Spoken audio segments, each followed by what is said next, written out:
मध्ये साजरा करत आहोत। इथे हा उत्सव साजरा करत असताना आपण गुगलवर पाहतो की जगात हा उत्सव साजरा केला जातो। बाबासाहेबांचा जयंती उत्सव हा आनंदाने संपूर्ण जगातील 150 पेक्षा जास्त देश स्वतः उत्सुकतेने व आनंदाने साजरा करतात। मग मला प्रश्न पडतो की आज आपण या महामानवाची 134वी जयंती साजरी करतोय। 134 वर्ष म्हणजे जन्मापासून 10 वर्षापर्यंत बाळ असतील व त्याचे पुढचे आयुष्य म्हणजे आजपासून फक्त 124 वर्षाच्या महामानवाने अशी काय केली की संपूर्ण जगाला या महामानवाचा अभिमान वाटतो। संपूर्ण जग या महामानवाचा जन्मदिन हा ज्ञान दिवस म्हणतं आणि संपूर्ण जगात या महामानवाची जयंती साजरी होती। मग मला प्रश्न पडतो की या महामानवाने असं काय कार्य केलं? मग या महामानवाचं नाव घेताना त्यांना वंदन करताना त्यांचं कार्य बोलावं लागतं आणि त्यांचं कार्य बोलताना मला म्हणावंच वाटतं की मतप्राय झालेल्या कोट्यावधी भारतीय घडला त्यांनी नवा प्राय की मतप्राय झालेल्या राज्यघटनेचे शिल्पकार त्यांनीच दिले भारताला जगातला असं सर्वोत्तम संविधान त्यांच्या पुढे झुकते।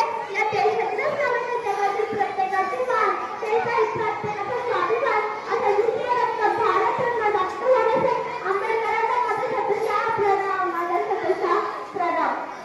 या महामानवाचं नाव घेताना त्या मूर्तीला वंदन केल्याशिवाय मला पुढे जाता येत नाही।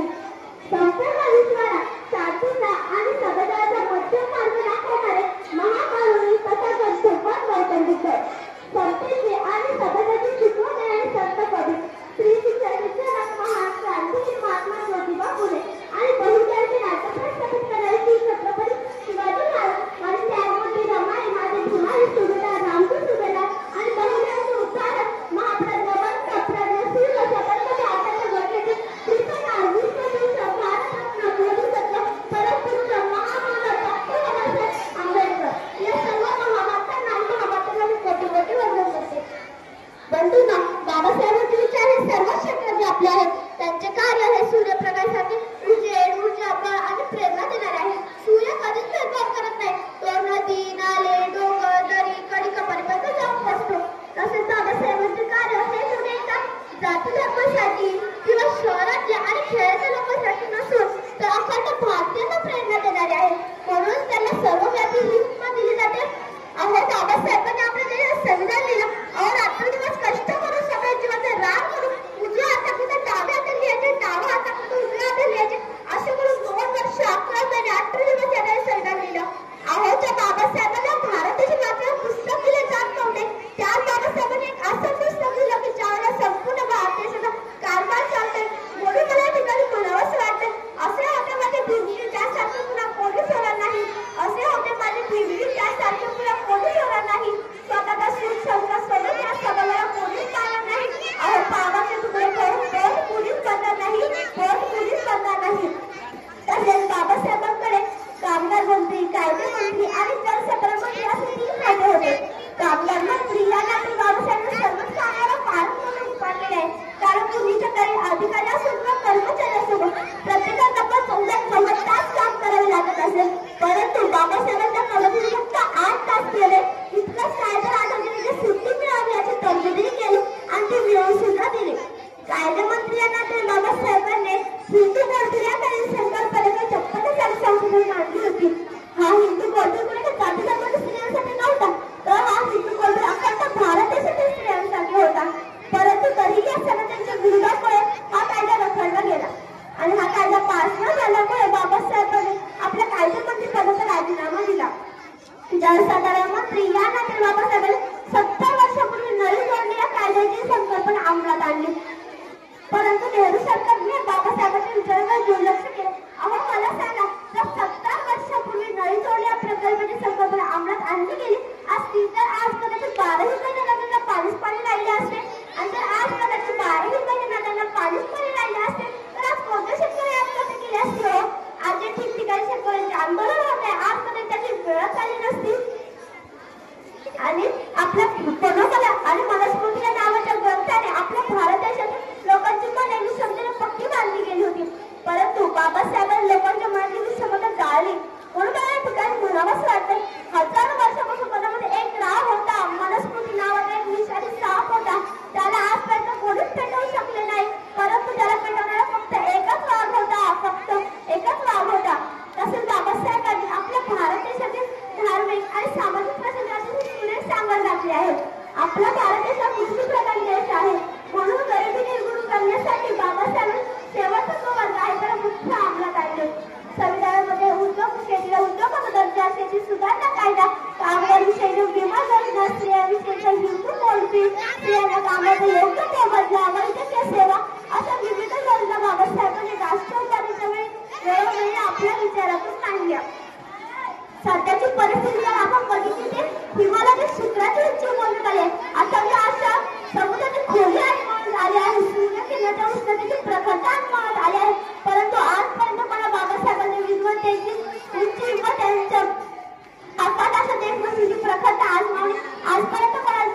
या देशातल्या तमाम दलितांना त्यांनी महान मंत्र दिला.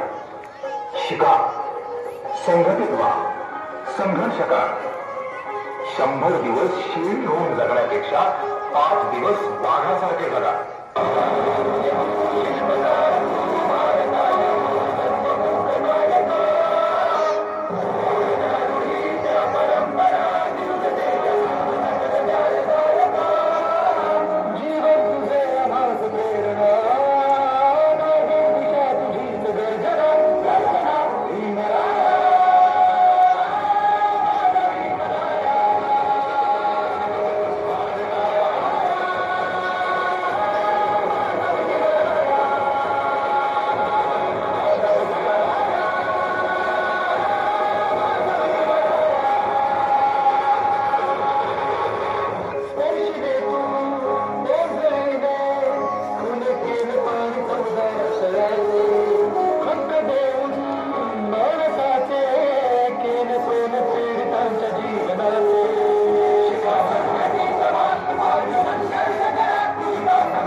Amen.